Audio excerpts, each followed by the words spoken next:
All right, round two. This is Cody Marshall again, and welcome to my channel.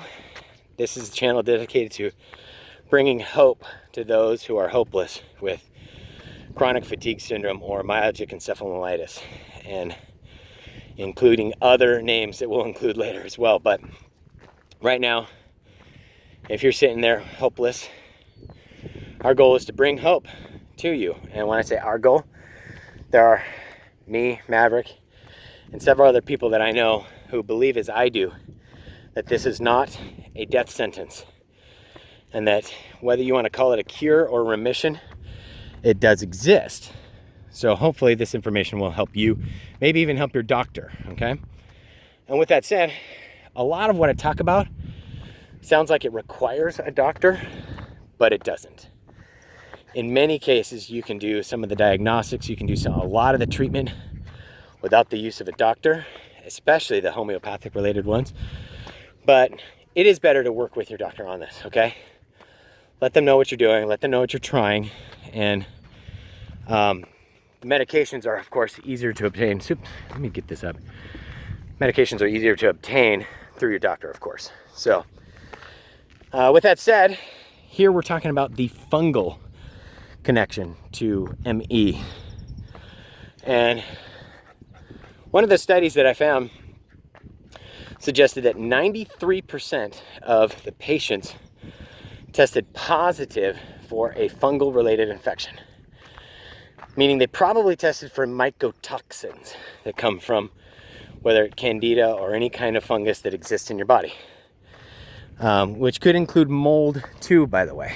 So one of the issues that a lot of ME sufferers have is we can be shut down after exposure to a moldy building, for example. That can send us into a tailspin right away.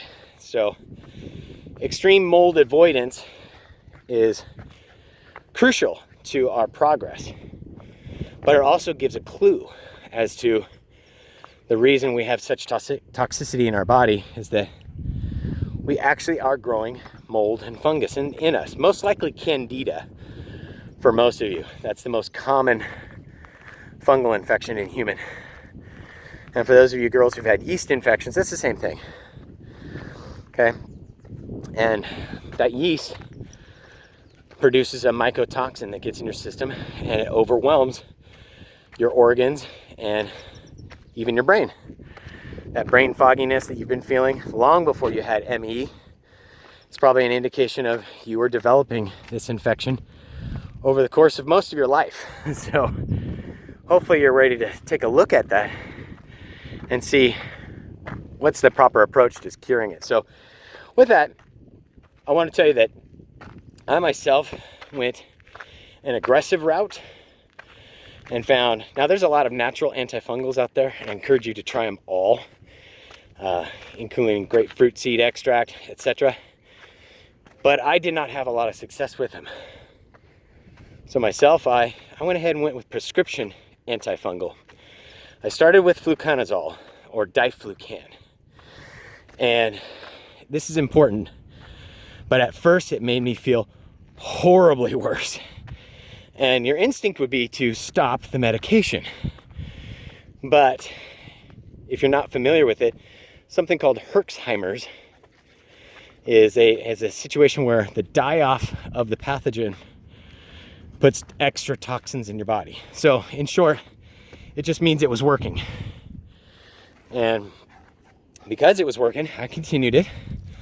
And then it got to a point where it didn't seem to continue to work. So either either the fungus was resistant to diflucan or already was. But it seems like it developed some sort of a resistance. With that, I found another person who had incredible success combining nystatin and itraconazole, which itraconazole is like diflucan. It's an azole antifungal, which will be absorbed into your system and work systemically. And excuse the heavy breathing, but as you can see, I'm going to take advantage of this good day. And hopefully you can enjoy the walk with me here. But The nystatin stays in your GI tract, and it's not absorbed quickly through there. Therefore, it's able to clean your intestines of the fungal infection, which is very likely where the fungal infection began. And if you don't attack the fungal infection entirely, then one area can reinfect the other. So it's critical that we get all of the fungus taken care of right away. So I have found incredible success with nystatin and itraconazole. With that, you need to try to find out what works for you. You have to assume that there's a fungal component to this, I believe. With 93% people testing positive for it, I think it would be silly to not assume that the other 7% also had a fungal infection of some sort, but just tested negative. And if you know that the testing procedures, you'll know that they're not very accurate, and false negatives are actually quite common. So keep that in mind as you attack this. Also, the nystatin is a very soft medication, I understand. So I'm sure if you talk to your doctor, they would have no problem giving you a long course of the nystatin, okay? Anyway, I'm hoping that you've had a chance to grasp the fungal connection to ME and how it affects us, right? And that fungal can come from the molds, it can come from foods that we eat. You have to be extremely mold avoidant. You know, don't eat an old pear. You know, you should be eating fruit off the vine. You should not be eating any kind of stale bread. Many of you shouldn't be eating bread at all, because that will help grow the fungi. So there's an anti-fungal diet that you'll want to entertain, especially if you're not going to be able to get prescription medication. Now, forgive me, we're kind of at the summit here. I'm going to take a little break, and as you can see, this is what living is again, okay? So those of you who are still stuck in bed right now, I want you to know that this can become available to you fairly quickly. Now, you want to head down, Maverick? Let's go, buddy. With that said, I'm hoping that you'll start right away talking to your doctor about a possible fungal infection, whether or not you guys feel you need tests or not. Not perfectly important to test it, I believe. But talk to your doctor. And if you don't have a doctor, I think it's very critical that you look into the symptoms of, and just look up Candida infection and the symptoms associated, and see how they're very similar to what you're experiencing. Not completely, because as those of us with ME know, this is not a single infection. And these videos will continue on, with the next video being the bacterial component. There's most likely a viral component to what we're dealing with as well, possibly a viral trigger. And there's other pathogens that we need to talk about, like amoebas and protozoas.